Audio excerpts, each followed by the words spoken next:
Halo, selamat pagi semuanya. Kembali lagi di podcast Tirta Maya nih teman-teman. Gak kerasa nih udah episode ke-14, ke-15 ya. Udah banyak banget loh teman-teman.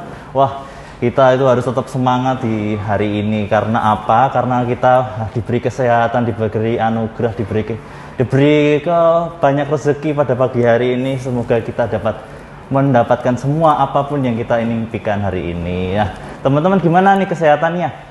Ini cuacanya baru nggak enak banget loh teman-teman. Pagi sampai siang tuh panas banget, terus sore sampai malam hujan terus banget loh teman-teman. Teman-teman gimana kesehatannya? Semoga diberikan kesehatan ya teman-teman untuk kita semua. Nah, pada pagi hari ini kita kedatangan tamu yang spesial ya teman-teman. Ada yang tahu nggak ini siapa Pak? Ya, kita sambut Pak Ari. Selamat pagi. Selamat pagi Pak Ari. Sehat Pak? Sehat, Ya, terima kasih. Ya, alhamdulillah.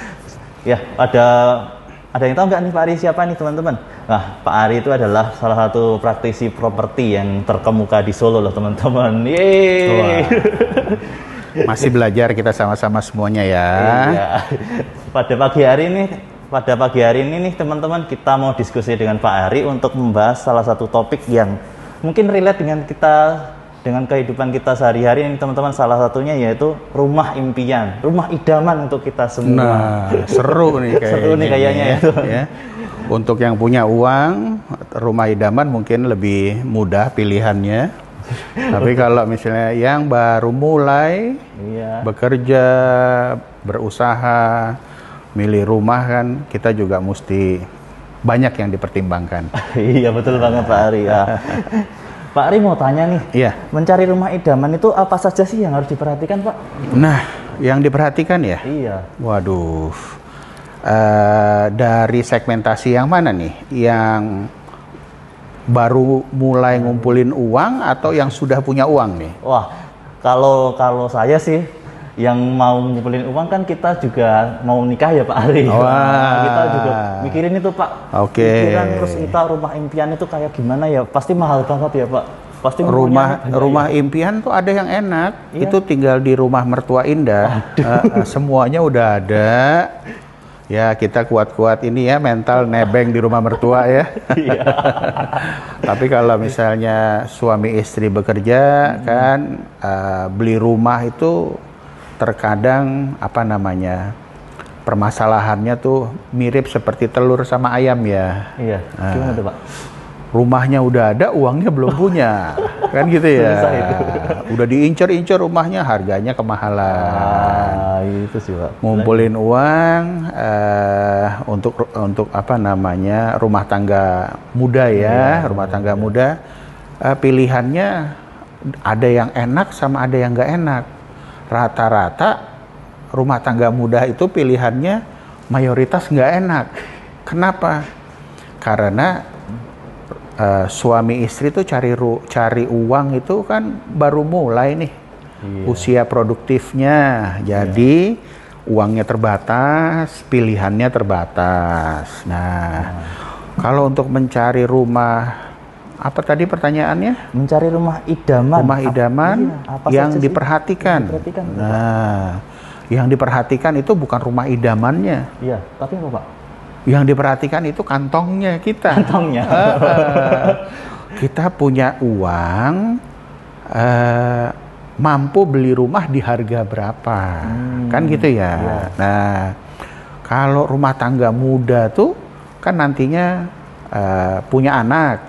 Nah, kalau tinggal di pemukiman itu bukan di dalam perumahan ya. Tetangganya ada yang muda, ada yang anak-anaknya sudah besar, ada juga anak-anaknya yang sudah menikah. Jadi yang tinggal di situ kakek nenek gitu. Jadi tidak homogen. Nah, kalau teman-teman sekalian merasa cocok tinggal di lingkungan seperti itu, silahkan. Tetapi kalau tinggal di dalam perumahan itu untuk rumah tangga muda itu bisa dibilang rumah idaman. Karena apa, Pak? Rata-rata yang tinggal di perumahan itu ekonominya sebanding. Yang kedua, usianya mayoritas sebanding. Jadi istilahnya kita tumbuh kembang bersama di dalam lingkungan yang istilahnya bisa dibilang mungkin dalam tanda kutip ya, mungkin baik untuk anak-anak kita. Misalnya kalau kita pergi ke kerja atau yang dagang pergi berusaha, anaknya ditinggal di rumah aman enggak? Karena biasanya kalau di perumahan itu kita bisa bayar iuran lingkungannya patungan. Bareng-bareng gitu ya? Bareng-bareng. Bisa apa namanya istilahnya ada petugas keamanannya. Jadi kalau anak-anak main di depan rumah, karena dia di dalam kompleks, kan nggak terlalu banyak kendaraan yang lalu lalang ya. Otomatis kan lebih aman. Lebih aman banget sih. Iya. Cocok itu teman-teman. Yang dagang masuk ke dalam perumahan itu kan keluar masuk, kalau perumahan zaman sekarang biasanya satu pintu. Satu pintu, oh iya. Nah, jadi istilahnya kalau yang dagang jualan bakso masuk ke dalam perumahan, dia keluar gondol anak, kan ketahuan sama Pak Satpam, kan gitu ya. Ini yang ringan-ringan aja yang kita bicarakan ya. Kalau tinggalnya di pemukiman, bisa dibilang rumah idaman kayaknya jauh, karena misalnya kenapa tuh, Pak? Sering nggak kita ngelihat di ujung jalan ada yang nongkrong? Wah, sering banget itu, apalagi di pinggiran kota. Ya? Kalau sore-sore, malam-malam, jalannya ada yang nggak lurus. Nah, kita punya anak-anak tinggal di lingkungan seperti itu. Menurut pendapat Anda semua bagaimana? Pasti khawatir nih. Pasti ya, khawatir. Khawatir. Takutnya anak-anak kita mencontoh yang tidak baik. Itu contoh ringannya saja. Di pemukiman itu tidak selalu seperti itu. Tetapi karena tidak homogen, jadi itulah alasan kenapa membeli rumah di dalam perumahan itu laku. Karena tumbuh kembangnya bersama. Rumahnya jauh, kantongnya kecil, nggak mungkin rumahnya di tengah kota ya. Pasti rumahnya jauh, ya kan? Bisa 45 menit, 1 jam ke tempat usaha, ke tempat kerja, gitu kan? Tetapi kan kita nggak boleh egois ya. Jangan kita sendiri yang dipikirkan kan? Kan harus ada istri, anak-anak, nah, itu harus kita pikirkan. Kalau mereka tinggalnya nyaman, ya kita yang berkorban. Berlalu lalangnya agak jauh, agak lama gitu. Ilmu nih teman-teman. Nah, tetapi kita juga harus memperhitungkan kalau mencari rumah di dalam perumahan. Jadi teman-teman, hari ini yang kita bicarakan membeli rumah di dalam perumahan ya. Kita tidak membicarakan membeli rumah di luar perumahan atau di dalam pemukiman. Nah, kalau membeli rumah di dalam perumahan, kita juga mesti pikirkan yang punya penghasilan tuh siapa saja, si suami kah, si istri kah, karena kan bukan beli rumahnya ya, uangnya punya berapa, kita cukup nggak beli rumahnya. Kalau udah kita beli rumahnya, kita ada yang berkorban, ongkosnya jauh, masih bisa nabung nggak, masih bisa bayar cicilan nggak? Ya bener kan begitu ya. Iya, nah. Untuk membeli rumah, rasa-rasanya bila tidak menggunakan pembiayaan, saya rasa jauh api dari panggang ya, kelihatannya ya. Kan beli rumah kan pasti lewat ini ya, pembiayaan ya. Nah, kita di sini tidak membicarakan pembiayaan itu baik atau tidak, tetapi salah satu alternatif yang tersedia itu membeli rumah dengan pembiayaan, ya. Nggak gitu, kita nggak punya rumah tuh teman-teman. Nah, pengennya kan kita cita-citanya punya rumah sendiri, kita anak-anak kita tumbuh kembang sendiri loh. Masa mau ikut orang tua terus? Di mertua indah gitu ya. Waduh. Gitu. Nah, kalau misalnya membeli rumah itu kita punya mimpi dulu aja. Mimpi nggak bayar, gratis. Gratis loh. Ya. Tinggal buka websitenya siapa? Penyedia lembaga keuangan penyedia KPR ya. Kita bisa pakai simulasi KPR-nya. Oh iya, bener tuh. Kita mesti bayar uang tanda jadi, uang DP berapa, biaya untuk pakai KPR berapa, sama biaya notaris itu berapa, ya kan? Nanti kita juga mesti pikirin uang jangan dihabisin karena setelah beli rumah mesti ngapain? isi rumahnya. Mesti isi rumahnya ya kan? Iya, isi rumahnya. Beli rumahnya bagus, sebagus-bagusnya, uangnya habis, nggak bisa tinggal, nggak bisa ngisi rumah, sama juga bohong ya. Iya. Iya. Jadi harus punya sisa uang untuk ngisi rumah. Iya. Nah, setelah kita menggunakan simulasi KPR, kita beli rumah yang di harga berapa. Kalau kita sudah tahu, kita mampu menyicil, masih punya tabungan, harus ada tersisa uang untuk isi rumah dan keadaan darurat. Kita sakit, orang tua sakit, kakak adik sakit gitu. Motornya mogok. Nah, itu kita harus istilahnya punya dana darurat ya. Supaya aktivitas kita tidak terganggu. Iya, kalau nggak gitu ya kita nggak bisa berjalan loh teman-teman. Nah, kalau misalnya sudah tahu kita mampu beli rumah yang harga berapa, tahunya dari mana? Tadi menggunakan simulasi KPR, ya. Jadi nanti uang tanda jadinya tuh down paymentnya, katakanlah rumah sederhana sehat, harga 150 juta. Rumah komersial harga 250 juta. Nah, kalau harga 250 juta itu kita DP berapa? Kalau rumah komersial nggak ada subsidi dari pemerintah. Itu kita DP 10%, 20%, 30%. 250 juta kali 10% berapa?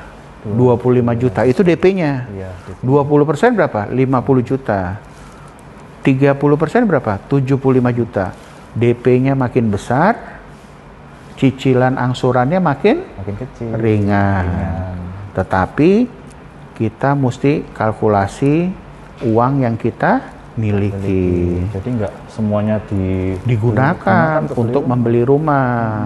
Bulanannya gitu. Nanti takutnya kurang. Nah, setelah kita berpikir kayak begitu, ongkos kita dari rumah ke tempat kita beraktivitas, yang dagang, yang berusaha atau yang karyawan, itu uangnya mesti ada. Untuk transportasi. 22 hari kalau orang kantoran. 22 hari ongkos. Bensin mahal ya sekarang ya? Mahal banget loh. Aduh, nah, kalau ngisi satu tangki bensin motor itu berapa liter?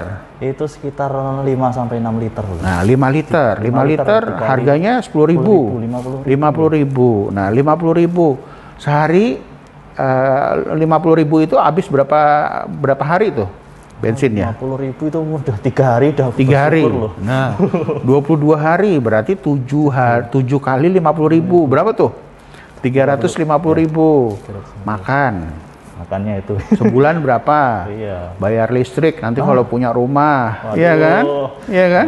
Apalagi kalau udah punya anak ya, Pak. Nah, bayar cicilan. Nah, kemudian nabung. Iya kan? Nah, kalau itu semua kita sudah kalkulasi dengan baik, tapi teman-teman ada satu ini nih yang mesti istilahnya mesti dimiliki oleh kita yang muda-muda ini kalau kita beli rumah ya. Apa itu, Pak?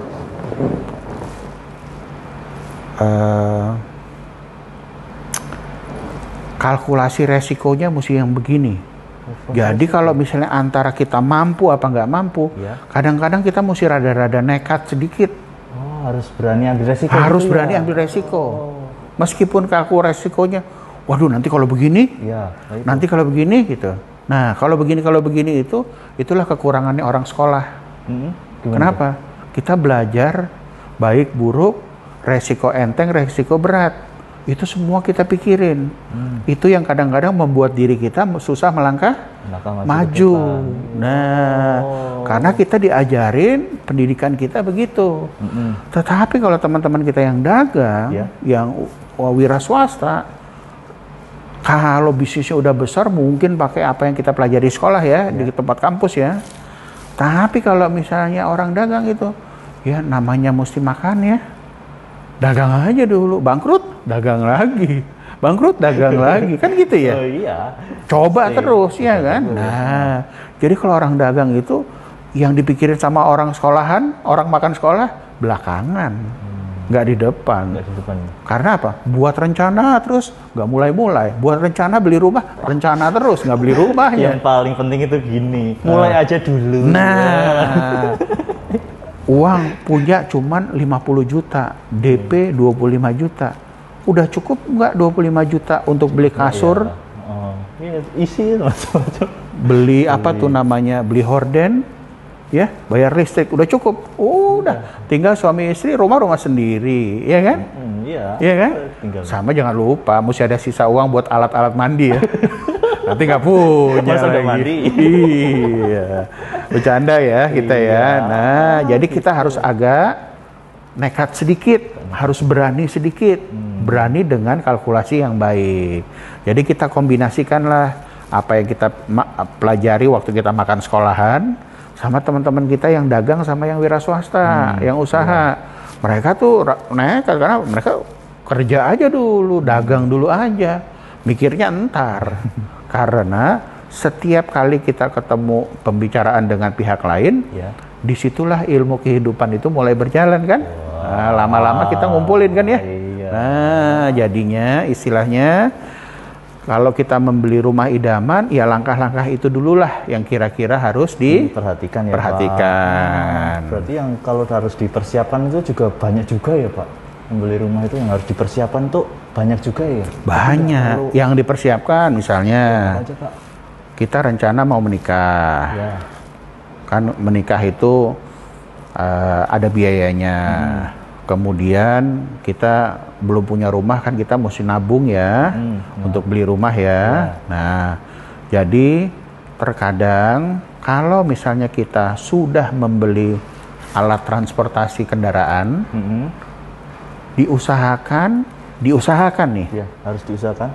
Jangan melalui lembaga keuangan yang namanya leasing. Karena kenapa, Pak? selain bunganya lebih tinggi, kita lebih baik punya track record ngambil kredit di mana? Di bank. Di bank. Karena nanti biasanya kalau di bank itu ngambil kredit kendaraan itu bunganya lebih rendah. Coba deh diperhatikan ya, di cross check ya. Siapa tahu zaman sekarang lembaga leasing bunganya sudah lebih rendah. Tapi menurut saya mustahil ya, mustahil ya. Menurut saya loh, pengalaman saya. Jadi kalau kita mempersiapkan, kalau kita sudah punya kredibilitas kemampuan menyicil motor di bank, ya, kemudian kita menabung di mana? Di bank. Apalagi kita sudah mulai bereksperimen, istilahnya kita investasi saham. Nah, kalau untuk kita nih yang muda, milenial nih dengerin nih, ya, ngambil untung dalam jangka waktu pendek, itu mimpinya kita semua ya. Ngambil untung jangka waktu pendek. Kejadiannya hampir mustahil ya. Kemungkinan besar kalau kita beli saham lewat bank atau lembaga sekuritas, berarti kan kita sudah punya kredibilitas ya. Punya investasi saham, punya tabungan, punya kredit kendaraan. Nah, kita sudah bisa termasuk sudah bankable tuh. Ya, bankable tuh artinya kita sudah menaruh resiko untuk masa depan kita, untuk lebih maju. Pihak bank sudah mengenal kita karena data kita waktu nyicil kendaraan, waktu kita investasi sekuritas, itu kan semua uangnya sudah ada di bank. Muter di bank kan ya. Nah, dan kita juga punya tabungan. Iya kan? Nah, jadi dikala kita dihubungi sama petugas KPR bank, Mas, nggak ngambil rumah. Apa saya udah mampu? Nah, itu. Kita nyari rumah aja belum. Udah ditawarin. Udah ditawarin. Ambil aja ya. Berarti kan istilahnya kita sudah dipercaya. Masuk di dalam radarnya. Wah, ini manusia-manusia yang sudah mulai mampu membeli rumah. Kira-kira yang salah satu yang bisa dipersiapkan, tata caranya demikian. Tanpa kita memulai niat untuk membeli rumah. Karena konditenya kita di perbankan sudah mulai membaik, tabungan kita sudah mulai bertambah. Tapi sekali lagi ya, gimana tuh? Untuk membeli rumah itu adalah langkah pertama. Langkah pertama? Iya. supaya kita nggak tinggal di rumah mertua indah. Keluar dari rumah mertua indah ya. Bener ya? Betul. Kita punya rumah sendiri. Kalau kita udah punya rumah di dalam perumahan, setelah itu kita berniat untuk memiliki anak, memiliki anaknya tanggung jawabnya lebih berat lagi. Nah, itu wah, berat. Nah, kalau yang senior-senior kita, kadang-kadang mereka masih ngontrak rumah, udah punya anak. Nah, ngontrak rumah itu 1 tahun bayarnya berapa sih Mas kira-kira? Kalau di sini mungkin 10 juta ya bisa. 10 juta per tahun. Per tahun ya. Nah, sekarang saya tanya, punya nggak uang 10 juta? Ya kalau kerja terus bulanan itu pasti punya, bisa. Pasti punya ya. Nah, berarti sebelum punya uang 10 juta kita tinggal di mana? Di rumah mertua. Nah, rumah mertua indah ya. Iya. Nah, 10 jutanya itu setelah 1 tahun kalau kita ngontrak, uangnya ada atau hilang?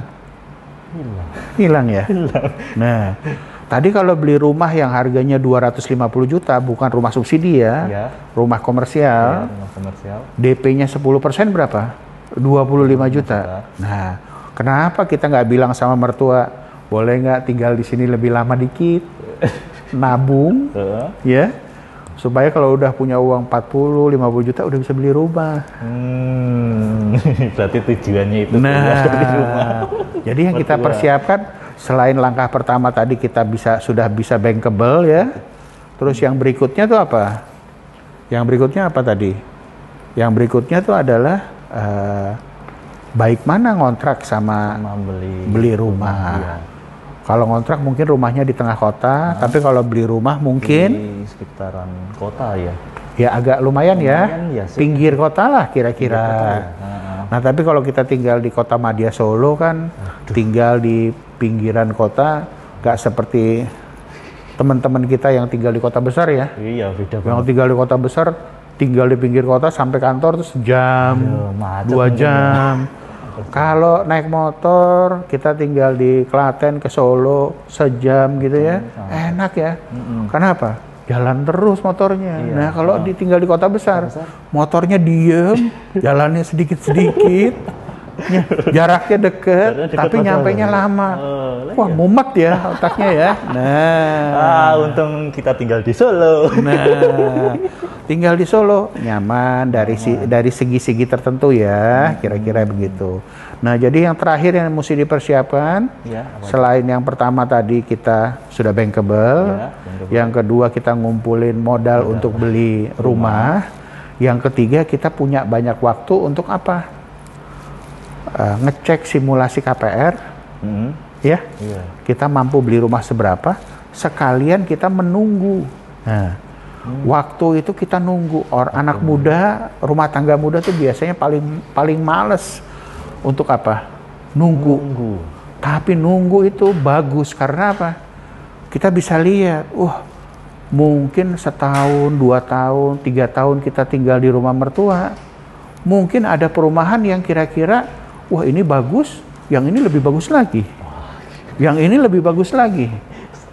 Kan gitu ya? Iya, nabung gitu kan kita, naik-naik lagi. Kalau kita sudah beli rumah, kalau ada perumahan yang lebih bagus lagi, kita bisa pindah nggak? Nggak bisa. Kenapa? Yang ini udah punya tanggung jawab. Iya. Tapi kalau kita menunggu waktu 1 tahun, 2 tahun, 3 tahun ya, jadi kita bisa memilih rumah yang paling cocok untuk kita, paling bagus yang sesuai kantong kita. Nah 3 hal tadi yang kira-kira bisa membantu rekan-rekan sekalian ya, untuk memiliki rumus, mempersiapkan untuk memiliki rumah. Kira-kira begitu. Iya, wah banyak banget ya teman-teman ilmu yang kita dapat dengan Pak Ari ini, praktisi yang luar biasa loh teman-teman. Wah ilmunya, caranya beliau menyampaikan cara bisa cara beli rumah itu dengan cara bisa lewat trik-triknya lah, kayak gitulah. Berarti intinya kalau kita punya niat, kita harus bisa dapetin apapun itu yang kita mungkinkan. Apalagi kalau teman-teman ini generasi milenial, generasi Gen Z, nabung dulu lah, nggak usah buru-buru. Yang penting kita sama-sama berproses lah, intinya gitulah teman-teman. Jadi ya kita juga harus bisa mempersiapkan untuk masa depan kita supaya jangan salah pilih. Itu yang paling penting, jangan salah pilih nih teman-teman. Nah, tahu nggak nih di mana nih teman-teman? Ini tuh di Tirta Maya, salah satu unitnya kita nih teman-teman. Bagus nggak? Kalau teman-teman udah nabung, udah punya uang banyak nih, boleh nih ke sini teman-teman. Di sini tuh banyak banget. Di sini tadi loh Pak Ari kan bilang tadi harus aman loh teman-teman perumahan itu. Nah di depan itu ada pos security, pos satpam 24 jam loh teman-teman. Satu pintu masuk loh teman-teman. Jadi tuh gak usah khawatir anak-anak kita main di sekitar sini. Banyak mobil juga, nah pasti ada apa namanya, dijaga, jalannya juga lebar nih teman-teman. Dan juga di sini juga banyak taman teman-teman. Kalau anak-anak mau main keluar nggak usah jauh-jauh, di taman, di banyak taman sih, ada 1, 2, 3, banyak lah, lebih dari 5 nih teman-teman, aman lah buat anak-anak. Dan juga di sini pengawasannya juga luar biasa. Selain dari security, di setiap pojok, di setiap perempatan pertigaan itu ada CCTV-nya teman-teman, dan diawasi 24 jam. Nah gitu teman-teman. Oh iya, mau ngasih tahu juga, Tirta Maya itu juga ada di Colomadu loh teman-teman. Tepatnya di Tirta Maya Townhouse nih teman-teman.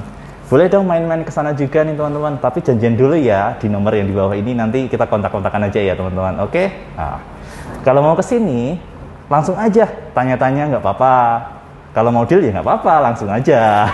Kita terbuka nih teman-teman. Nah, itu ya, jangan lupa kunjungi marketing kantor pemasaran kami di sini, di Tirta Maya Resident. Nomornya di sini. Nanti langsung WA aja atau tinggalin di komentar ya. Oh iya, nanti kalau ada pertanyaan terkait dengan diskusi kita dengan Pak Ari, praktisi developer di Solo ini, boleh langsung komentar, nanti langsung dijawab loh teman-teman. Nggak usah nunggu lama kalau mau apa namanya istilahnya konsultasi secara real, langsung lah. Yeah. Kita langsung on time ya Pak, langsung kita ya, bantu. dijawab langsung ya, dibantu ya. Oh, gitu nih teman-teman. Pokoknya mantap. Gitu teman-teman, ya udah. Wah, aku mau nikmatin dulu ya suasananya kota Solo. Wah, ini mumpung cuacanya baru cerah nih teman-teman. Ya udah, kita apa ya namanya? Kita tutup podcast pada kali ini. Nanti ke depan kita juga akan menghadirkan praktisi-praktisi yang lain dan juga tema-tema yang luar biasa nih teman-teman. Iya teman-teman. Ya udah teman-teman. Selamat pagi, selamat beraktivitas, dan selamat apa aja ya Pak Ari? Iya, selamat apa aja. Selamat berkarya. Selamat berkarya. Ya udah, terima kasih teman-teman. Terima kasih Pak Ari. Sama-sama. Iya, Terima kasih. kasih. Ya, your status start here.